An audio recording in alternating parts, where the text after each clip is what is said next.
Good morning, everyone. First of all, I'll introduce myself. I'm Janice Swanson. I am Director of Animal Welfare and Professor of Animal Science at Michigan State University. I want to congratulate Ron Kagan and Stephanie Allard and Scott Carter and all the others who put a lot of effort into putting on this conference. It looks like a terrific program, and congratulations to all of you. This is quite a great endeavor that you're undertaking. I have a pleasure of introducing a colleague and a friend this morning, Dr. Temple Grandin. Temple is a designer of livestock handling facilities and a professor of animal science at Colorado State University. Her innovative designs of livestock handling equipment are installed in the U.S. and in many other countries around the world. Her writings on the use of flight zone and other principles of animal behavior have helped many people to reduce the stress on their animals during handling. Temple conducts research, trains graduate students, and teaches courses on livestock behavior and facility design at Colorado State. As founder and owner of Grandin Livestock Systems, she provides expert consulting to the livestock industry on facility design, handling, and animal welfare. Temple is a prolific author and editor of books. She has over 400 articles in scientific journals and livestock periodicals on animal handling, welfare, and facility design. Her books include Thinking in Pictures, Livestock Handling and Transport, Genetics and Behavior of Domestic Animals, and Humane Livestock Handling. And her books, Animals in Translation and Animals Make Us Human, were on the New York Times bestseller list. Temple is internationally known not only in the area of livestock welfare, but also her important work on behalf of autistic people. She's been featured on CNN, Larry King Live, 60 Minutes, and The Today Show. She's also been featured in numerous press articles, including U.S. News and World Report, Time Magazine, and many others. And in 2010, Time Magazine honored her by listing her as one of the most 100 influential people. She's had many interviews on broadcasts such as NPR, and she has a 2010 TED Talk that's entitled The World Needs All Kinds of Minds.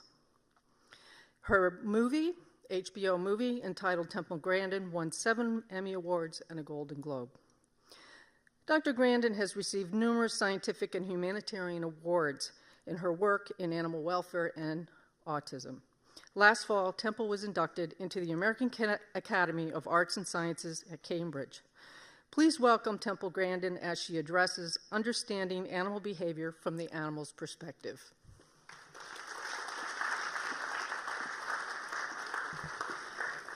Great to be here today. Lots of things to talk about. I think I'll start out and just talk about something I'm really concerned about. There's a lot of kids today that have absolutely no contact with animals. I did a book signing when I did Animals Make Us Human, and that's the book where I really talk about the animal emotions, at a big Costco. I was there for 6 hours, and I walked up to every family with young kids that came by me, and I found out 20% of young families in South Denver, good neighborhood, have no pets, no animal contact of any kind. I think that's a real shame. I don't think that's going to help animals any. I also read a very super interesting study about the brain. You know, when they do brain surgery on people, they're awake. So they have electrodes down in the brain. They had electrodes down in the emotion center and show them pictures of animals, both cute animals and threatening animals. Boing! The brain is set up to look at animals. All right, let's just get into some of the stuff on feelings. I mean, Ian Duncan has talked about this. Now, there's plenty of neuroscience literature that shows very clearly that animals have emotions. In fact, some of the most fascinating studies are Gregory Burns' dog MRI studies. He trained dogs to lay still in the MRI machine. Let me tell you, that is a feat. And what he basically found was, you get the dog to lay still for 15 minutes and not move and wreck the scan, that the emotion centers work very similar to people. Smell their favorite person, see them, bling, lights up. Now, where they're different is cognition. You know, we've got a big computer sitting up here they don't have. But you get down in the bottom of the brain, things are very, very similar. I think it's stupid to say they don't have emotions. Prozac works in dogs. Also, psychiatric drugs work for OCD in dogs, same way they do in people. The lower brain systems are the same. That's the part of the brain that's the same. And the neurotransmitters are the same. Now, I'm a big fan of the Jack Pansep 7 emotional systems. Very big fan of this. This is supported hardcore neuroscience. Supported with kinds of experiments we don't do today. Electrodes down in the brain, we don't do that today. But the data from this absolutely shows that they have emotions. Because one of the problems you got with an MRI, if you have 4 nodes on a network, the whole network lights up. You don't know where the root server is. That's a computer term for the thing that turns everything else on. And you could do that in the electrode studies, and it's shown real clearly that these emotional systems exist. You have fear. That enables you to not get eaten by predators. A lot of the work that I've done on cattle handling is reducing fear. Then you have anger. Then you have separation distress. That is a completely different emotion from fear. Now, I agree with the first slide that, distress is not all the same. You can have fear stress, you can have separation distress, and you can have pain. In fact, the separation distress and the pain go together. There's some neuroscience that shows that the pain circuits get involved with grief. Grief is just our version of separation distress. Sadness. These things are real. Seeking. You've got one dog that wants to chase the ball all the time, another dog that could care less about the ball. That's seeking. Some new research with cattle has shown some cattle are go-getters and are going to go out and forage a lot. Some wild boars are go-getters, get out and forage. Others are not. Then you have some positive emotions. Seeking is positive. You've got sex. You've got the mother-young nurturing. That's going to be all the grooming, the oxytocin system. And then you have play. Now, some people don't particularly care for Panskep's emotions, and I think it gets down to language getting in the way here. You want to understand animals, you got to totally get away from language. And before I get the Panskep slide off of here, I've been going through Google Scholar. I think Google Scholar is tons of fun. Look up interesting new things, and I found a paper that in fear, there's 2 types of fear. You can be frozen with fear, or you can do an active response. There's separate brain systems within the fear system for freezing versus an active response. And in cattle, animal that I'm the most familiar with, the European breeds tend to have an active response. In the Bos indicus, they'll freeze up. So there's genetic differences. There's also differences from learning. But I really like the Panskep system. In fact, Panskep right now, in his latest papers, is doing human research. Guess what? He's finding this works. It's working in humans, too. You look up Panskep and set Google Scholar for 2013. You'll find some interesting stuff. Okay, the amygdala, the fear center, means almond in Latin. Most of the Latin names for different brain parts are pretty silly. But years ago, they found that if you stimulate the almond, the amygdala, you're going to get all your fear stress responses. These studies are old. Now, one of the problems we have in science and in many things is silos. Neuroscience for years has been in their silos. Okay, zoos in their silos. Agriculture's in their silos. There needs to be a lot more cross-communication. I like going between the silos. I read lots and lots of different kinds of stuff. Okay, if you destroy the amygdala, it has a taming effect. Now, the natural behavior in a scared monkey would be to run up there and he's going to be hanging off those rods up there. But if you take out the amygdala, that won't happen. Now, another important thing is you have to look at what does your animal do in the wild. Some animals want to hide. Some animals want to get up high. This is where things are hardwired differently. In humans, this is like lovey-dovey in humans. It's not lovey-dovey in dogs. It's dominant. Even though the emotional systems are similar, they're wired different ways. This is why you've got to know your animal. And when I've looked at some recent literature on dogs, and they were talking about different traits like herding and pointing, they were mixing that up with the emotional systems. Herding and pointing are not emotions. Those are fixed action patterns. They're separate things. Okay, this is one of the slides I showed to every rancher. Basically, if you force animals to do stuff, you're going to get a whole lot of fear stress. And you can see down there, trained antelope at the Denver Zoo, we got single-digit cortisols. And when we originally wrote the paper, we titled it Low Stress, Low Fear Handling of Bongo. The reviewers didn't like that. They said that was judgmental. A lot of people don't want to admit that maybe they're stressing the you-know-what out of these animals. Didn't want to admit that. And there we are working, there's students working on training the animals. Now, since this animal's very high fear and super vigilant, You have to go through a very careful desensitization to something like a sliding door open. 10 days just to teach them to the door to open. You do this much on the first day and it orients. And when the brain orients, the animal makes a decision. Do I keep watching or do I have a big freak out and hit the fence? There's a switch in there. You don't want to trigger that. Next day we do this much door, then that much door. And at the end of the week you can jerk it open. But with a really flighty animal, you've got to introduce new things in very small increments and do not push that animal past the orienting phase or you're going to be in a lot of trouble. Handling stresses are short-term stresses. But then you get the stresses from different housing things. And things like cortisol is variable. That works better for the short-term kind of stressors. Now, some animals are very, very motivated to hide. So if you want to prevent suffering, you better give the hen a nest box. Does she have a life worth living? Or she needs some other things that are fun, like dust bathing. There's kind of a hierarchy. The first thing you got to do is, if you're running a zoo, is make sure that something really horrid's not going on. And I agree that we've got to get into the positive emotions. I agree with doing that. But on the other hand, we can't be forgetting about just preventing some of the really bad stuff. And what a gerbils need, a place to hide. Very interesting experiment. Look how old it is. Wiedemeyer, 1974. It's a great paper. And he gave gerbils just a bunch of dirt to dig in. And then he gave them some plastic pipes they could hide in. And what would they rather have? The thing to hide in. Think about out in the desert. The gerbil out in the open, the hawk gets it instantly. Yeah, it wants the place to hide. Even if it's in a kid's bedroom, it's got to, it's worried about the aerial predators. That's its instinct. And if you just give it dirt, it just keeps digging and digging and digging and digging. See, it doesn't want that dirt. It wants the hiding. See, this is why you've got to figure out what does your animal do in the wild. Now, I'm a visual thinker, so that's easy for me to imagine that. In fact, being a visual thinker has helped me in animal behavior. To understand the animal, get away from language. It's a sensory world. What is it? Singing, seeing, hearing, smelling. It's sensory. It's not word-based. It's not abstract. You see, my kind of thinking, specific example. Heard some great talks yesterday, lots of different kinds of opinions.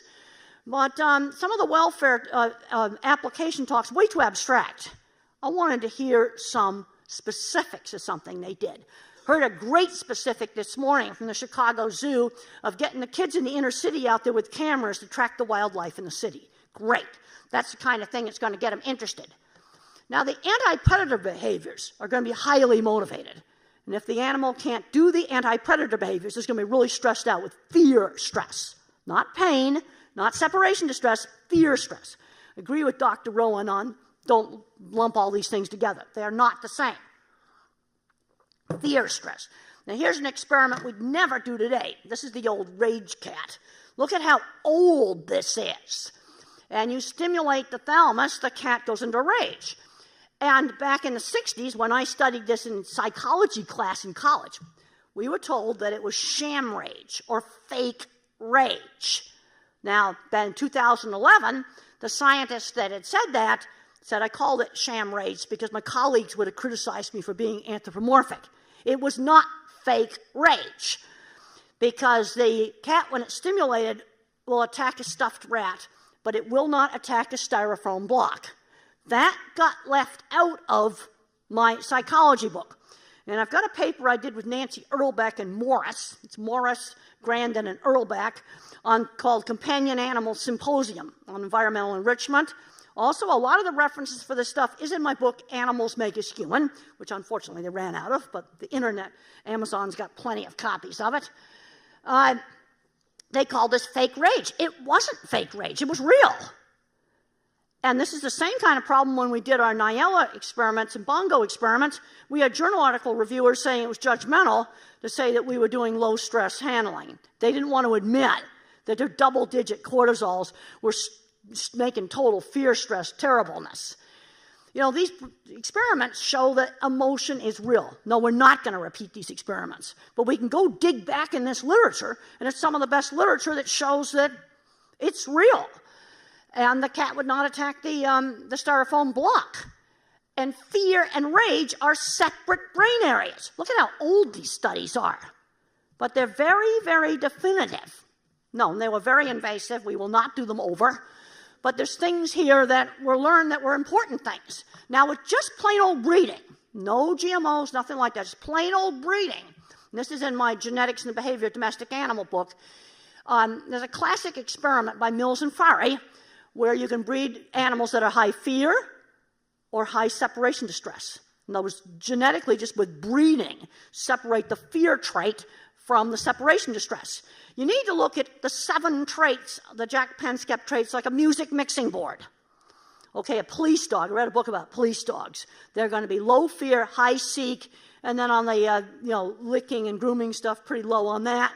But imagine the 7 traits sort of like knobs on a music mixing board. One Labrador's a high seek, the other one's a heavy-set service dog that likes to lay around. That's a low seek. So he bred high fear and low separation distress. Panksepp calls separation distress panic. I hate this word because it gets mixed up with fear. I'd rather call it separation distress. And they tested the fear with tonic immobility. That's the frozen with fear response.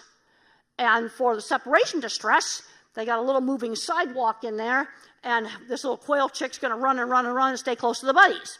So they were able to measure the strength of the motivation. Thought it was really clever. Now, they got a weird thing they call it, social reinstatement. I don't know where they came up with that weird name for it, but the paper is a French translation. It may have had something to do with the translation. You know, panic, social reinstatement, and separation distress are the same thing. This is another problem we've got in literature, is people calling stuff as the same thing, different names. Now, what do animals need? Dogs need people. We've bred dogs to need people.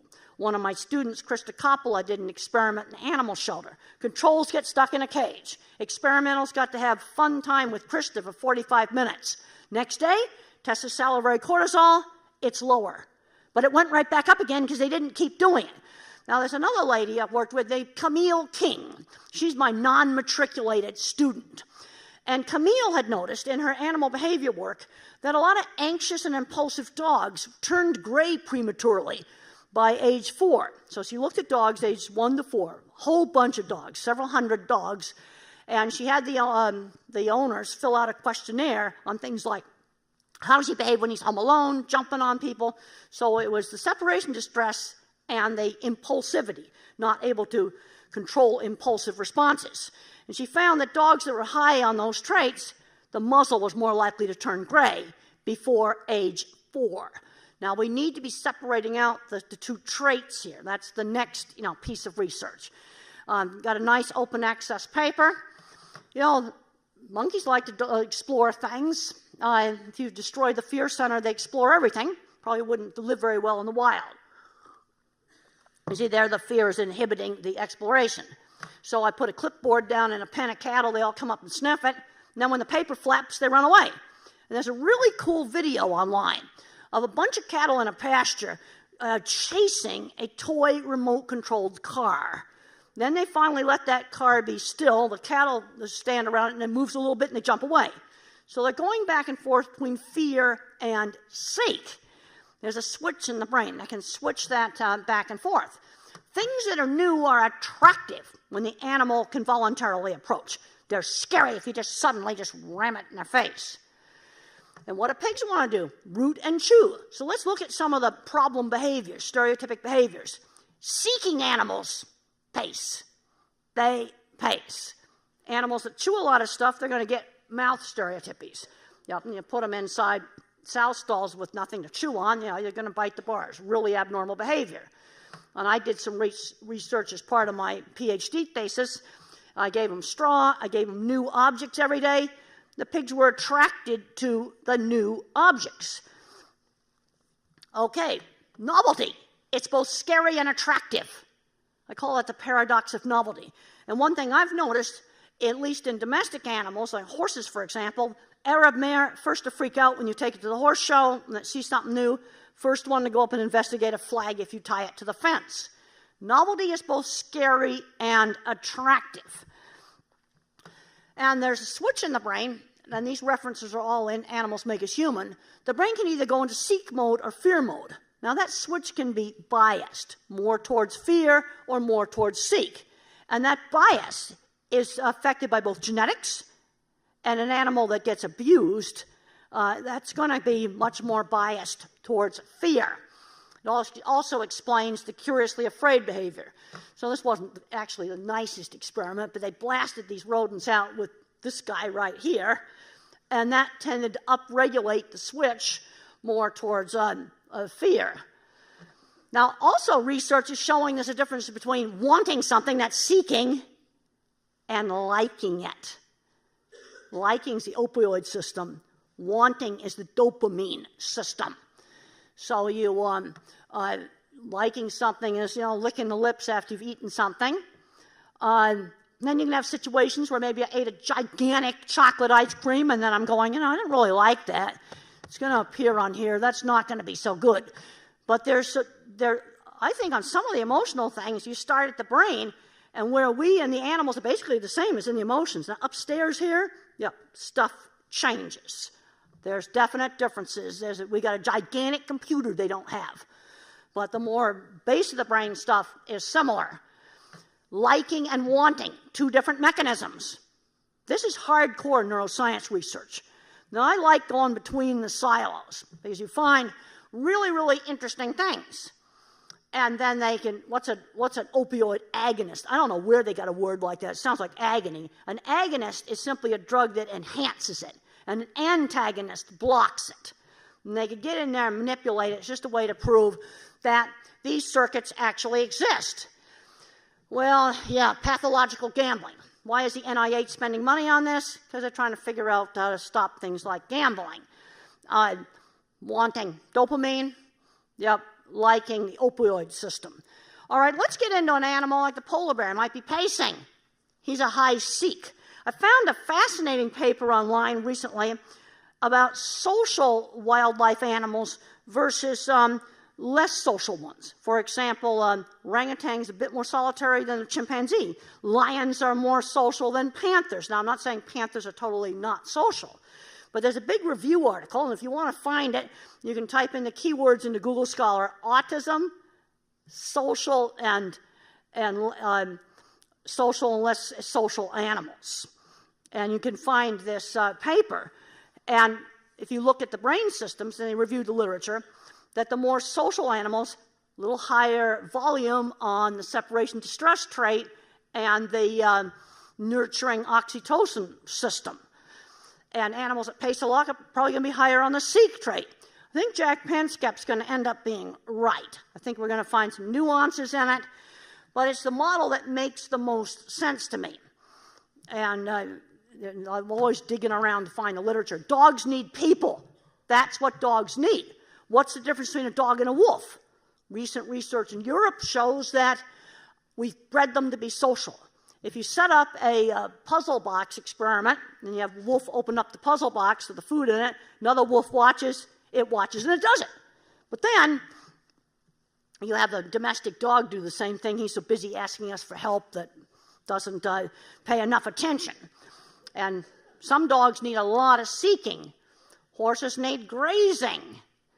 Let's look at what that animal does out in the wild. Well, just to finish up, because I know we're kind of behind right now, the old neuroscience research shows that animals have emotions. A lot more of these old journals are getting scanned, and yes, they are the kind of experiments we don't want to do now. But there's knowledge here that's really valuable. And then, of course, a little shameless book promotion right there. Animals Make Us Human. I've got the research that shows about the emotions. And we've got, hopefully, a little bit of time for a couple of questions. I don't know, do we? No, actually, I'm sorry. We are behind schedule, so we are not going to be able to take Q&A this morning. But people, as with all the speakers, we hope people are engaging between sessions and during breaks, and you can do that as well with well, and I will be around at lunch, and then I do have to go home this afternoon. Thank you all for coming.